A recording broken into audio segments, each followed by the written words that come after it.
কোনো সমাধান এখানে নেই। ঢাকা বিশ্ববিদ্যালয়ের যে ভৌগোলিক অবস্থান এবং যে বাস্তবতা, যে মূলত একটি সর্বজনতার প্রতিষ্ঠান, তাতে নিরাপত্তা প্রশাসন করতে পারে। আমরা কি করেছি সেটি এর আগেও বহুবার বলেছি, আবার একটু রিপিট করছি খুব সংক্ষেপে।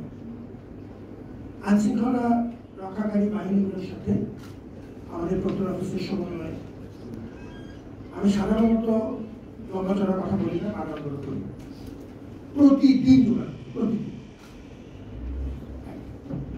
2 নম্বর হচ্ছে ছাত্র সংগঠনগুলোর সাথে আমাদের আনুষ্ঠানিক এবং অনানুষ্ঠানিক যোগাযোগ অব্যাহত আছে।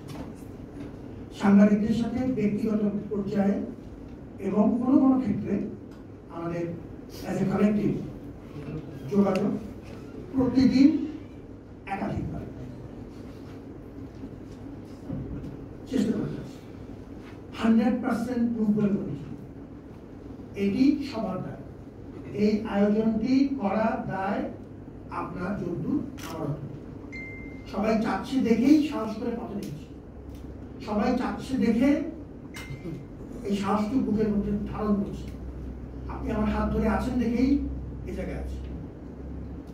যতক্ষণ হাত ধরে থাকবেন ততক্ষণ চেষ্টা করবেন, হাত ছেড়ে দিবেন আমি আছেন পরিষ্কার।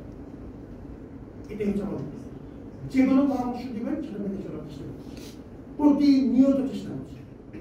যদি স্পেসিফিক জানতে চান আমি আপনাকে লিস্ট সহ দিয়ে দেবো এবং আসলেই কিছু অগ্রগতি পেয়েছি মানুষের মধ্যে। এখন দেখুন বেশ কতগুলো ক্ষেত্রে কতগুলো সহজ উদাহরণ হচ্ছে।